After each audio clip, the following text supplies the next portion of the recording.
A lot of people question the value proposition of cryptocurrencies, and they compare them to the dot-com bubble of the internet age in the early 2000s, when anything related to dot-com just rose into the stratosphere and then dropped off the face of the earth, destroying many, many fortunes. If you guys were alive and investing during that time, you might have lost a little bit of money. So let's try to avoid the same mistakes right here with cryptocurrency. What is the value proposition offered by each of these cryptocurrencies? Because to evaluate that, you could, in the same way during the dot-com bubble, have noted that Amazon had a tremendous value proposition where you could order absolutely everything that you wanted online, that they had superior customer service, that they would get it to you, and that they had a great CEO.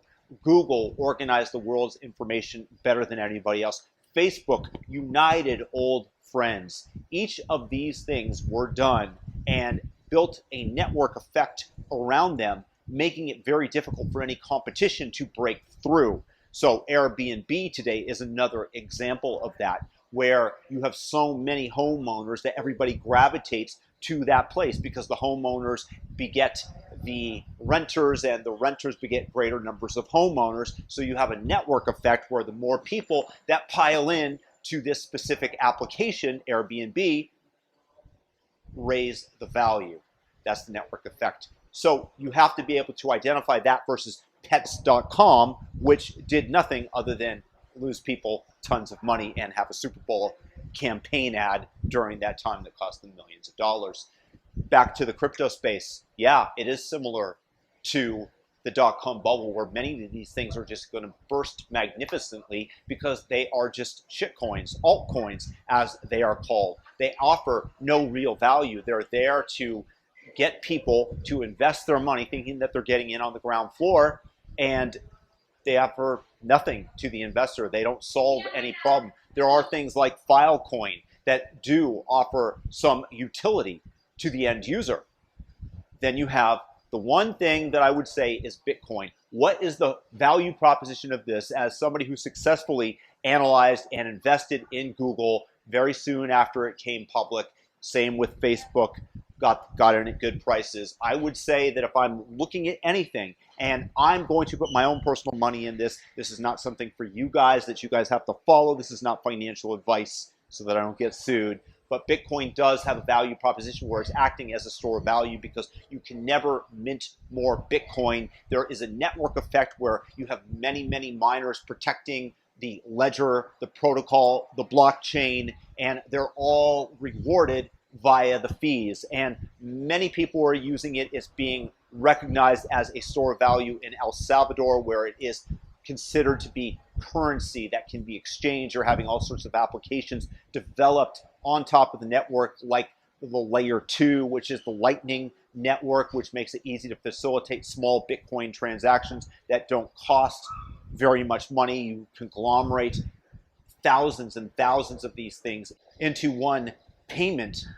They're done off-chain, and then you conglomerate thousands of them into one on-chain payment. Not going to get into that. It's a little bit complicated also for me as well.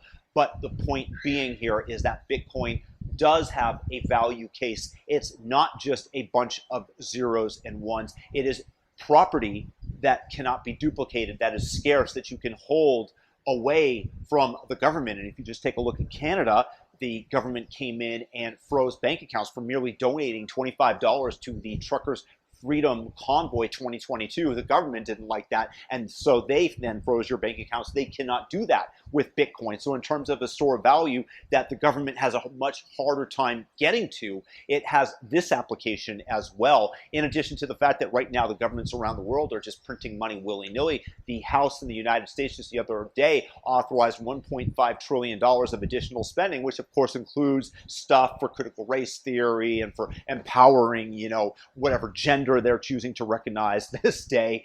And it's just money that we don't have, but that is being spent. That's your money that's being spent. That's fiat money being spent that they can just print up into innumerable numbers. And Bitcoin offers you a solution to this where it cannot be counterfeited by the government, because when they print money, that is just legal counterfeiting is what it is. So Bitcoin has a number of value propositions to it. And so when people tell you that it's a scam, that it's a Ponzi scheme, no, you can show them this video and convince them otherwise. So just once again, this is about freedom. This channel, Recharge Freedom, is what it's called. And Bitcoin does do this. If you found this of any value, please thumb up the video, share it with a friend. And if you're new, subscribe, hit the on notifications. I'll have a great day. Peace.